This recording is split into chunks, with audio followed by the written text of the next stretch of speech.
Olá, meus amores. Hoje vamos falar sobre as leis de Kepler. Kepler foi um alemão muito estudioso que viveu por volta de 1630. Ele era professor de matemática e astrônomo. Ele gostava muito de estudar o universo, os planetas, como ocorria o seu movimento. Ele era um estudante que tinha como professor Tycho, um dos grandes estudiosos de sua época, que também estudava os movimentos dos astros. Quando o professor dele morreu, ele utilizou os dados que o professor dele já estava estudando sobre os astros. E baseado nesses dados e as ideias que ele tinha da época, ele criou as três leis de Kepler, que foram confirmadas por Newton, que estudaremos nas próximas aulas. Só para relembrar, naquela época, a teoria que existia era a teoria do geocentrismo, que a Terra era o centro do universo, ou seja, o homem era o centro do universo, que era apoiada pela Igreja Católica. Qualquer outro filósofo, pensador, estudioso, matemático de sua época, que era contra essa teoria, era contra a Igreja Católica e era chamado de herege. E todas as pessoas que eram contra a Igreja Católica, contra a sua teoria, eram condenadas à fogueira. Só que Kepler, esse alemão, ele tinha um pensamento muito avançado de sua época. E ele começou a estudar e observar que não tinha como a Terra ser o centro do universo. E como ele fez isso? Observando o planeta Mercúrio. Porque ele percebia que o planeta Mercúrio ele não fazia o movimento circular. E ele começou a estudar. E baseado no seu estudo, ele confirmou até então uma teoria que já estava começando a ser posta em prática, que era a teoria do heliocentrismo, ou seja, o Sol como centro do universo. Aqui nós temos o Sol, aqui temos os planetas, e esses planetas estão fazendo um movimento, tá, em relação ao Sol, conhecido como movimento de translação. E esse caminho que os astros, aqui no caso os planetas, fazem, é um movimento aqui que eu vou chamar de órbita, que é o caminho que eles estão fazendo aqui ao redor do Sol.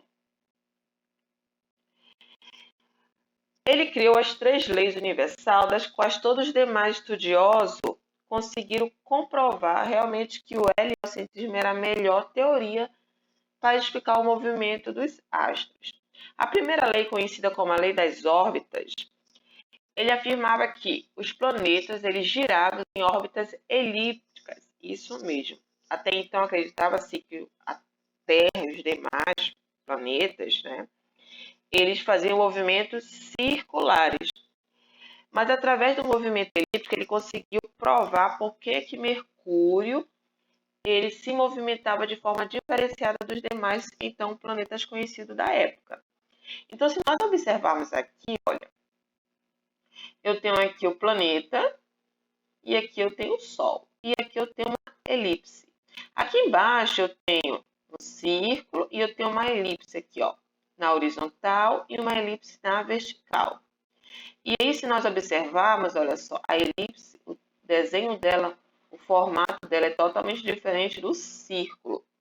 Então, o que ocorre? Em determinado momento que esse planeta estiver fazendo seu movimento de translação ao redor do Sol, que é a teoria do heliocentrismo, ele vai ficar distante do Sol e depois ele vai ficar próximo ao Sol. Então, quando ele estiver fazendo um movimento de translação, em um determinado período que ele estiver fazendo essa órbita, ele vai ficar bem distante do Sol e quando ele estiver continuando o seu movimento, ele vai ficar um período bem próximo ao Sol. Então, essa é o conceito da primeira lei de Kepler, ou seja, os planetas giram em órbitas elípticas e não circulares.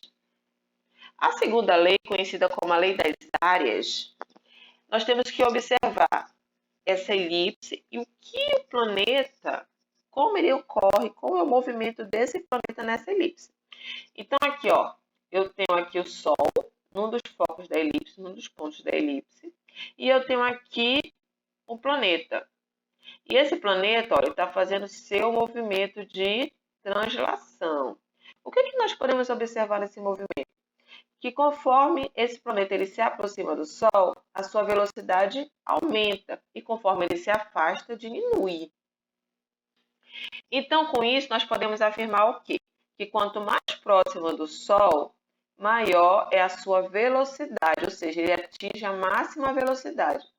Conforme ele se afasta do Sol, essa velocidade diminui, ou seja, é a mínima velocidade, a menor velocidade que esse planeta pode atingir. E aí, se nós observarmos aqui, olha só, eu tenho o Sol, eu tenho um ponto fixo aqui. Então, vamos imaginar que essa distância aqui, que ocorreu nesse ponto 2 aqui, que é o F2, esse planeta levou 3 meses. Então, em 3 meses, ele fez essa órbita aqui, esse caminho daqui até aqui. E aí ele continuou o seu movimento de translação. Desse ponto a esse ponto, ele também levou 3 meses. Mas aí você se pergunta, por que que aqui a distância foi maior, se é o mesmo período de tempo, e aqui a distância foi menor?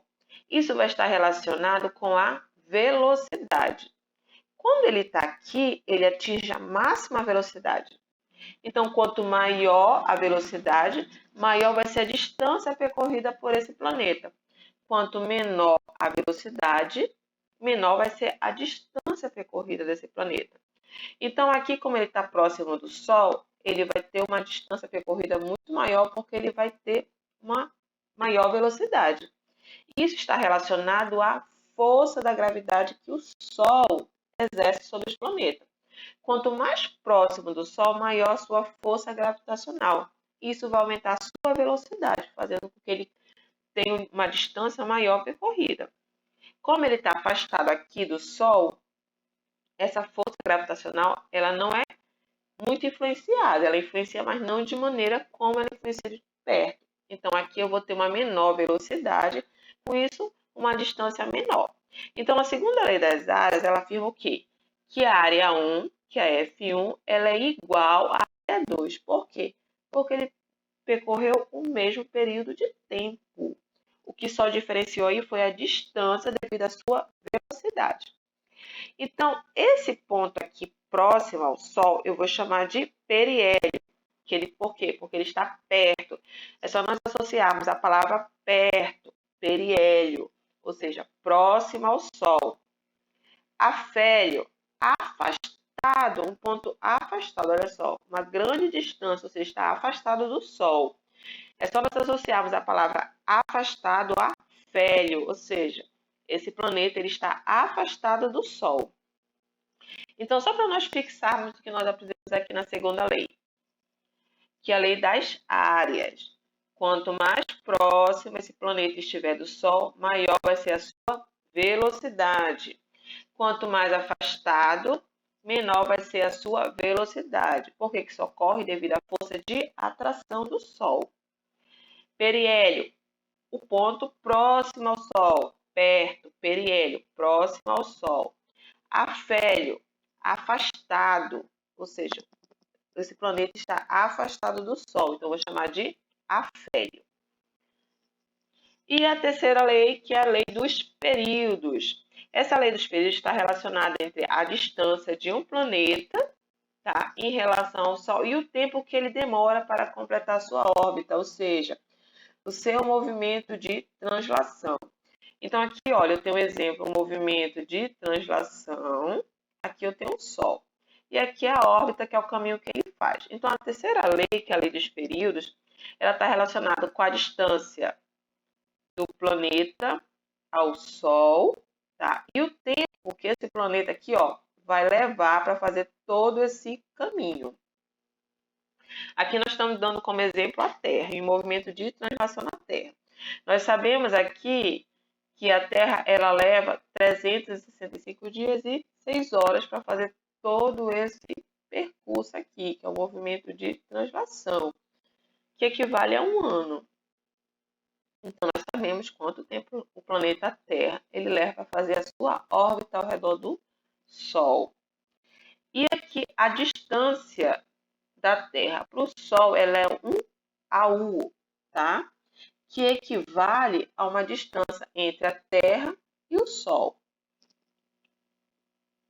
Atividade de hoje, livro didático, página 13 e 14. Até a próxima, meus amores. Beijos!